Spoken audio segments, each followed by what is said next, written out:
Hey guys, Dokusei Toxic Wolf here, back with part 2 of Origin of Tetsuo Uchiha. As you all know, in part 1, I ended it where he had gained the Eternal Mangekyo Sharingan, and he was about to fight Sasuke after the battle with Danzo. Battle? Battle. After the battle with Danzo. So, in this episode, we're going to be explaining a bit more of the origin of Tetsuo Uchiha.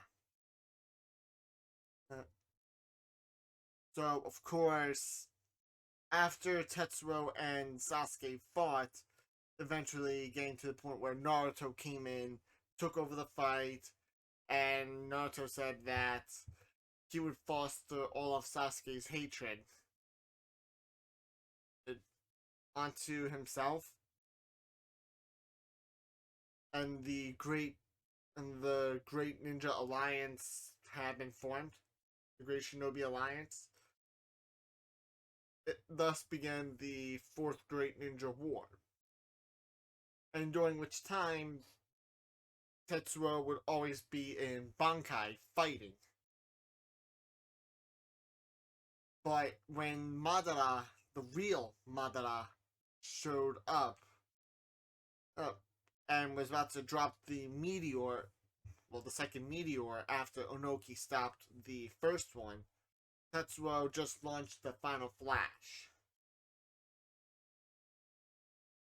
And was able to match Madara blow for blow until Madara brought out the perfect Susanoo, where he had then gained the upper hand.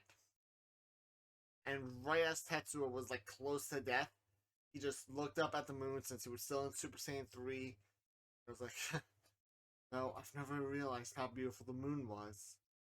And that's when he just heard his heart beat louder, like, and he just, as the heart would continue beating louder and louder, it would eventually get to a point where he transformed. But it wouldn't be the regular Great Ape, it'd be the Golden Great Ape. And it's because of the Golden Great Ape that he was able to gain the upper hand on Madara. And right as he was about to fully lose control, well, Sakura. No, actually, it wasn't Sakura. It was Pan. It was Pan and Sakura. But that both showed up. Pan was like, "Are you really gonna let this ape control you, cousin? And I know you're better than this."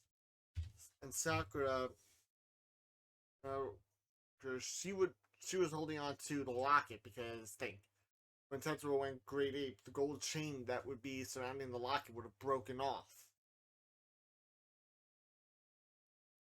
And of course, Sakura like, come on, Tetsuo, I know you're stronger than this. You promised you'd always be there for me.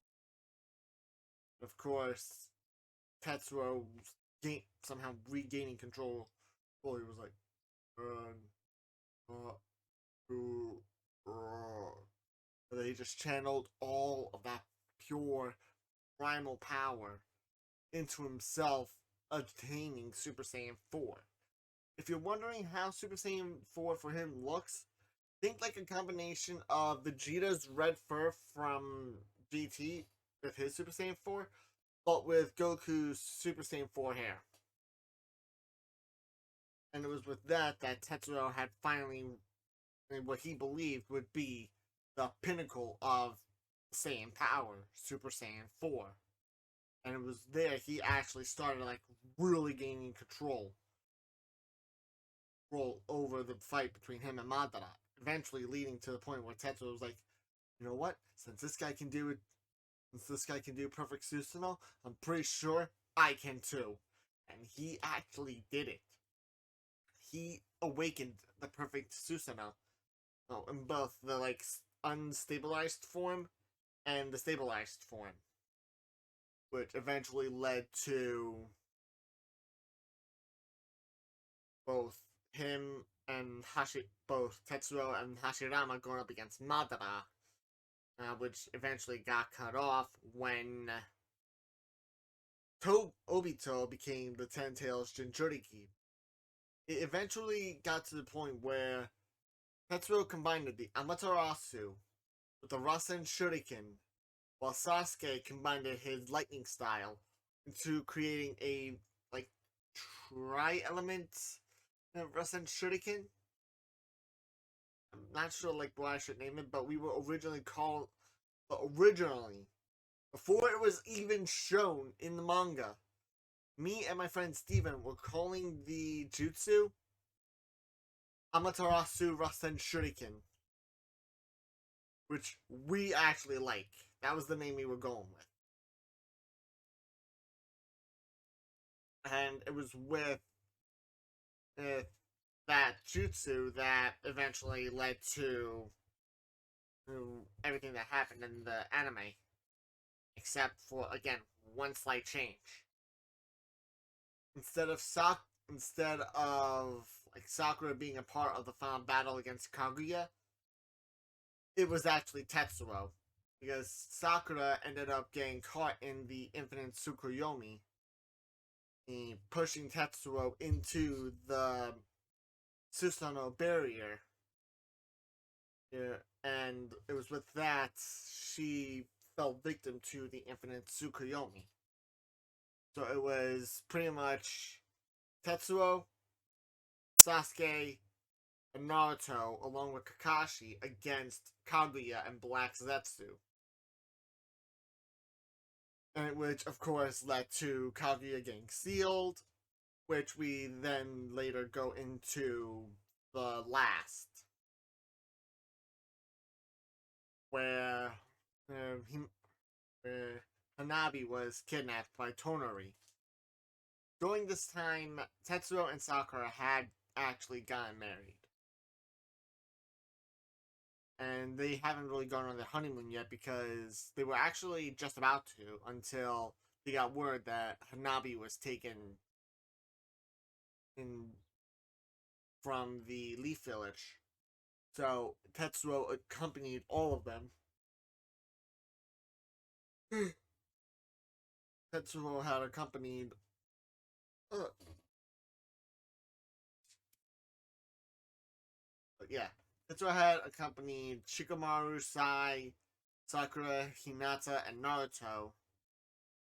So with he had accompanied them, and they had fought Tonari. And then after the battle with Tonari and Hanabi regained her eyes, Tetsuo and Sakura ended up going on their honeymoon for like a little bit. Until something tragic happened. On their honeymoon, Rogue Earth Shinobi, wanting to like cause a divide among the Leaf Village and the village hidden in the stones, they snuck up behind Sakura and killed her, stabbing her through the gut, which not only killed her, but also their unborn child, the firstborn, who we named Cloud Uchiha. And when Tetsuo tried to like bring her back to the Leaf Village using instant transmission, that he was even going to do a blood transfusion to try and save her. But when Tsunade informed him that Sakura was like a few weeks pregnant and that they couldn't save both her and the child, Sakura's father just lost it. He started blaming Tetsuo, like saying, "Oh, it's your fault that Sakura's dead. And if she never met you, she'd still be alive." He would be saying all that negative shit. It eventually got to the point where that light that was in Tetsuo's heart, no more. He just completely changed. So he left the village. which went to a blacksmith and had a new sword forged, one that would amplify his darkness. And when he got full control over the sword, his hair grew to like Sephiroth length. His body changed as well. If you're wondering like how it changed, think like Kingdom Hearts through 2 Sephiroth. How he had that one wing on his back and then the two wings coming down his side. And he was no longer Tetsuo Uchiha at this point. He was known as the Heartless White Angel because he had no heart. His heart died with Sakura. And when he got to when he got to Onoki's village, yeah, Onoki tried to like peacefully talk him out, tried to talk him out of like seeking revenge. But it didn't matter. All Tetsuo did was just bring the sword up and just swing it. Onoki and the entire hidden stone village obliterated. If you're wondering like how strong this sword was, picture if Saunga's Dragon Twister, Inuyasha's Wind Scar, and Sesshomaru's Dragon Strike would all merge into one attack. And then amplify that by Meliodas' full counter. It would have the power to wipe an entire village off the face of the earth. So, of course, after that, the other Kages got word that the Tsuchikage and his village were just gone. So they called an emergency 5 Kage summit. Except now it'd be 4 Kages. But that was still enough, because from there they were beginning to discuss like, how are we going to deal with this new threat? Who is this new threat? And then that's when a single white feather fell onto the table. Well, and then materialized into the Heartless White Angel. Gaara and Kakashi were both surprised to see that it was Tetsuo. But when Kakashi tried talking, it was like Tetsuo, why are you here? What happened to the Tsuchikage? The body of Tetsuo, but rather the Heartless White Angel. Well, he said, Tsuchikage and his village are gone, and I'm not Tetsuo. He died when Sakura died as well. I am the Heartless White Angel.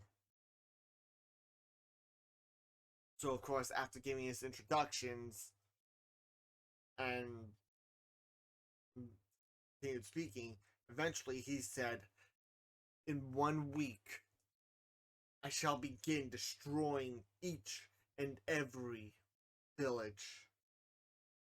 One by one. Then I shall find a new planet. And on its soil I will create a new future.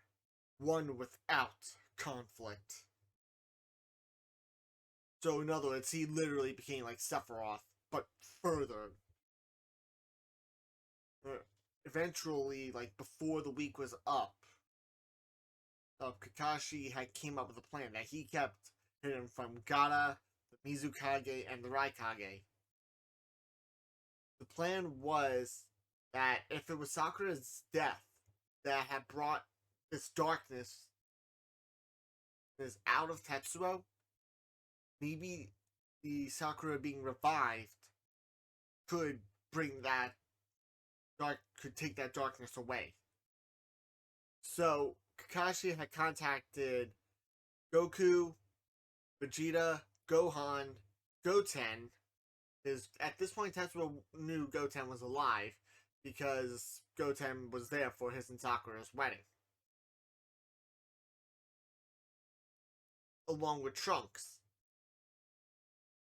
The 5 of them would keep Tetsuo busy while Pan, Videl, and Android 18, along with 17, would go and look for the Dragon Balls. Of course, Bulma would be accompanying them since she'd have the Dragon Radar.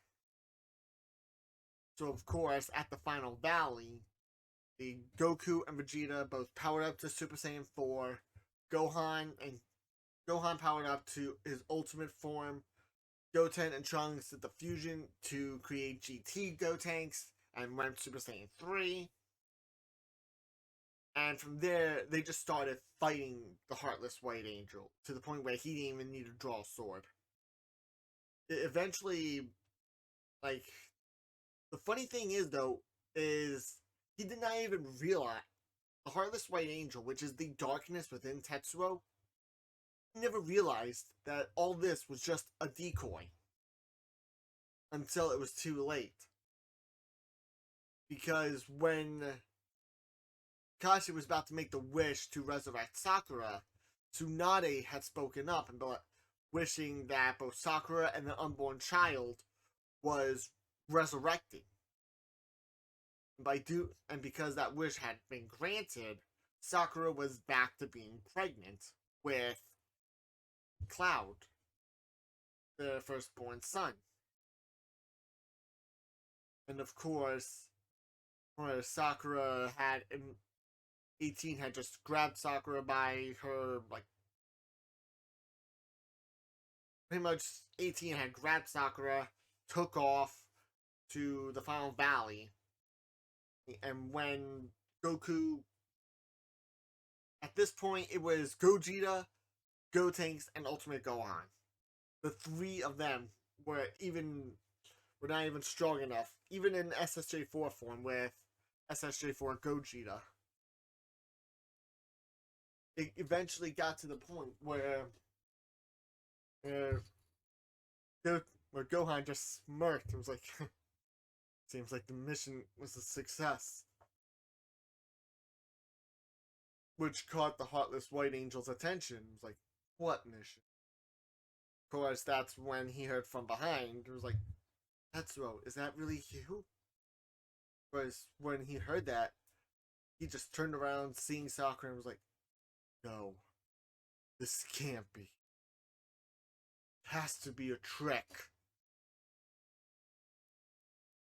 So, of course, Sakura then walked up to the Heartless White Angel, placing her hand on his cheek, to show that it wasn't a trick. And she didn't have her glove on. She was putting her hand on his cheek barehanded, like, so he could feel that it was her.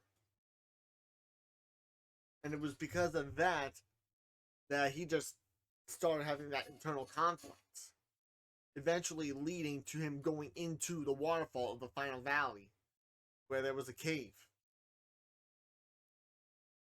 And of course, they were Goku, Vegeta, Goten, Trunks, and Gohan, along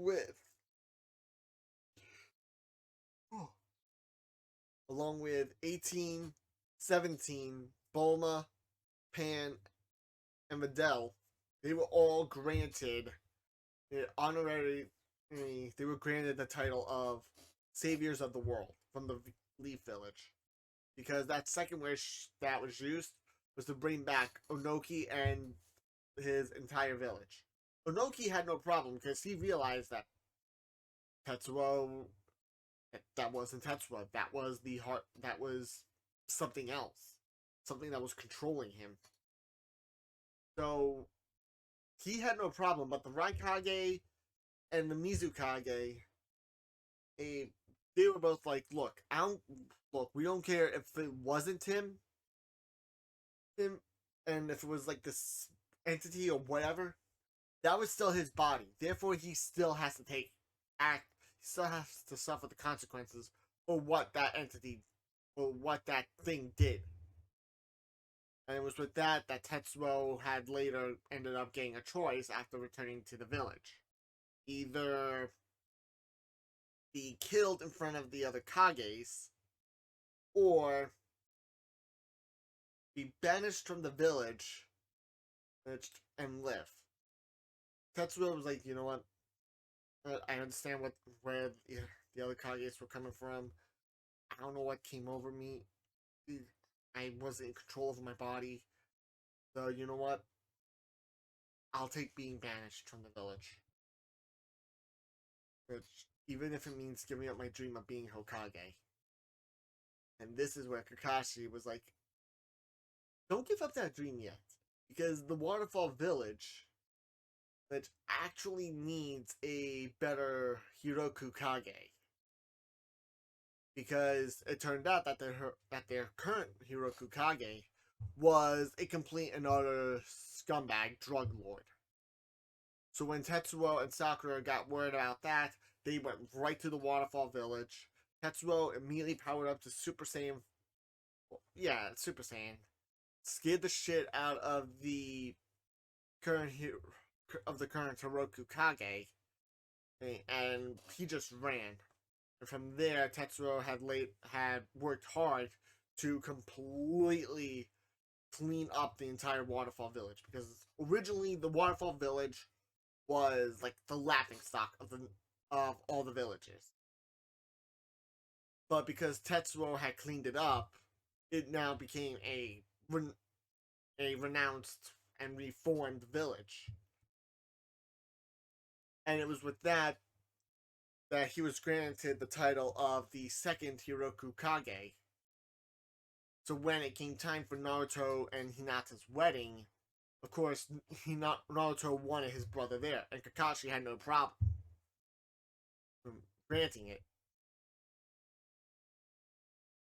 And it was there that when Tetsuo was brought into the like little penthouse suite, and he saw the other Kages, he just took his hat off and looked at the Kages and just bowed, asking for their forgiveness. Inoki was like, "Hey, look, it was not you. I have no hard feelings. In all honesty, if I was in your shoes, and that happened, I'd probably do the same thing." The Mizukage having like cooled off and realizing that, she was like, "You know what? I might have been like a little too angry when that happened.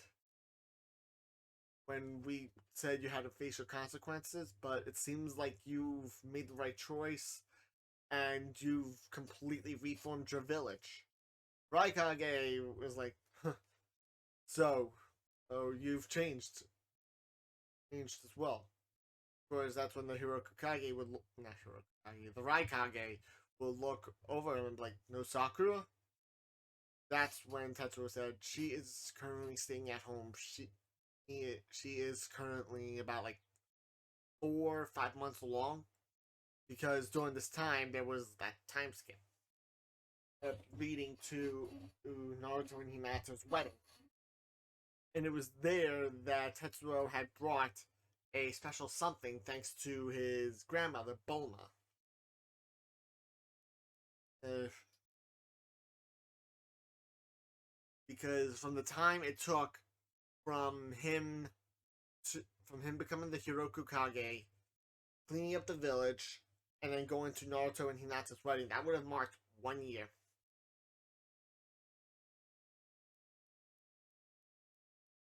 Meaning the Dragon Balls had been refreshed.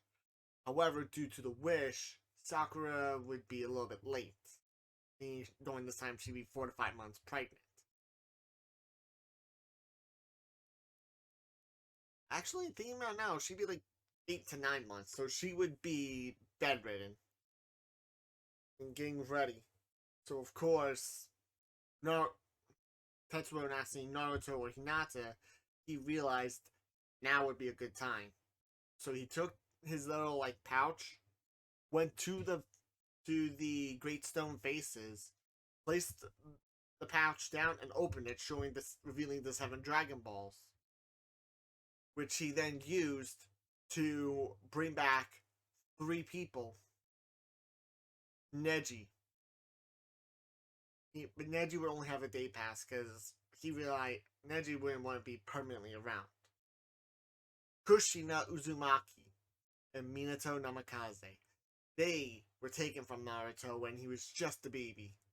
So he would want them to. So Tetsuo would want them to actually be a part of his life. So of course, when they would be resurrected, they would appear at the little like door to Naruto and Hinata's wedding area where they were before they came out. And when Naruto heard the knock, he said, "Come in," showing both his mother, his father, and one of his best friends, all resurrected. Except Neji would still have that little halo, while Kushina and Minato would not. They would not even have the reanimation eyes. They would be flesh and blood. Which eventually, when the wedding occurred between Naruto and Hinata, leading to the end of the last. Tetsuo had told Naruto, "Look, I appreciate everything you've done for me, Naruto, but I know I messed up when I became the Heartless White Angel. And no matter what I do, I can't ever fix that. But at least let me give you this. This to make things up for not having parents." And of course, Naruto just pulled his brother into a hug, or like a bro hug, because remember, in part 1, I said that Felice, instead of looking at Naruto like a Jinchuriki, a vessel of the nine-tailed fox, Felice looked to Naruto like her own son. Pretty much, Naruto was, in fact, welcomed into Tetsuo's family, so they were literally like brothers. And it was with there that later on, Cloud would be born, along with Boruto and Himawari. If you're wondering who Sasuke ended up with, that would actually be Tetsuo's younger sister, Alexis. And because Sasuke ended up with Alexis, yes, Sarada would still be born. However, Sarada would be like a 10th Saiyan. Then he'd be all Uchiha, but because of Elisa's Soul Reaper powers, Sarada would be able to would have a Sanpakuto. And of course, Cloud and Sarada would always train together. They're eventually both of them unlocking Super Saiyan and Super Saiyan 2 and 3. However, this is where things like split up because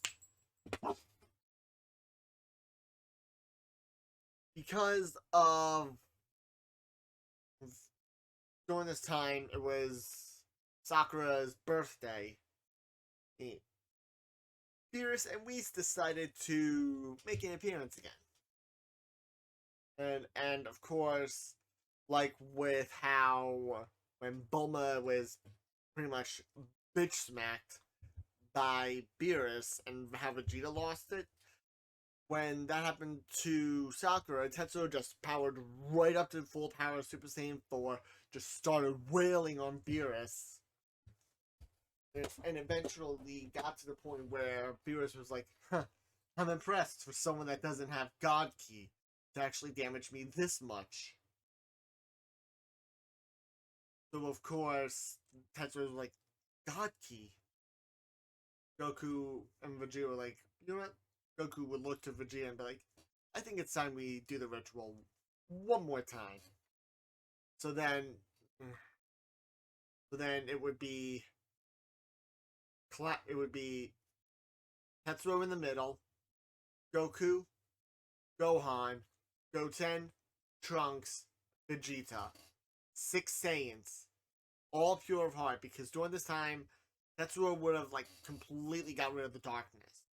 Well, not really, there'd still be like that tiny little speck left. Because it would always be a part of him.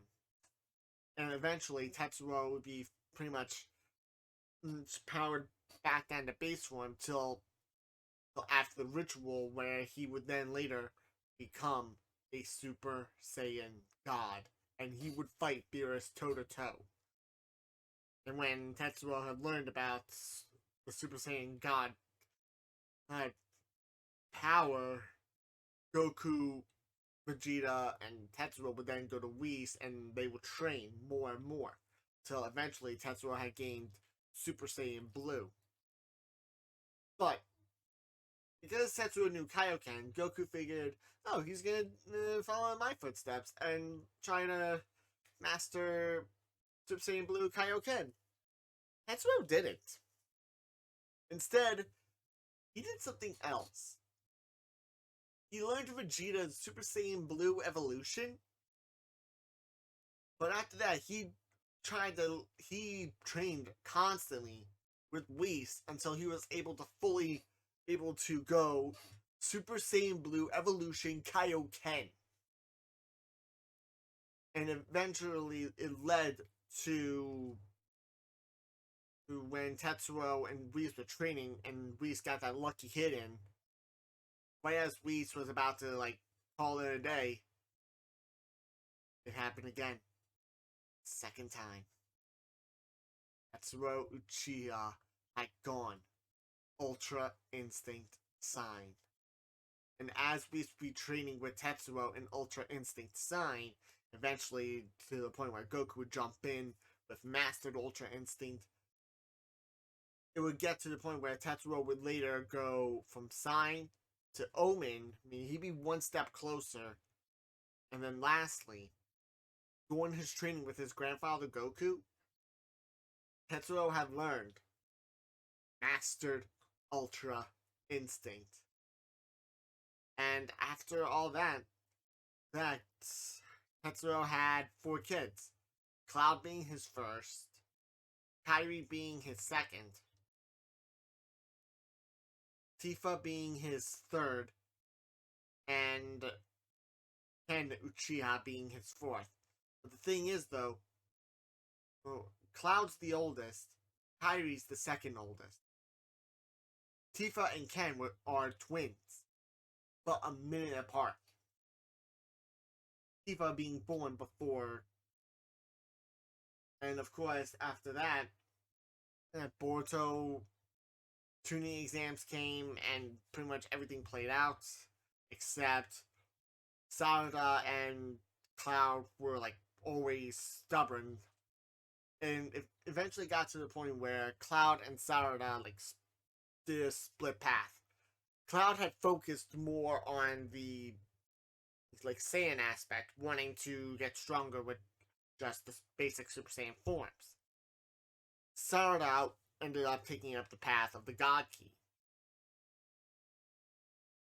While Sarada eventually learned how to only go Super Saiyan God, Cloud had learned to go Super Saiyan 4 and actually push past it into Super Saiyan 5. A transformation that would be unique to himself. And, of course, Kairi would be more of the, intelligent one.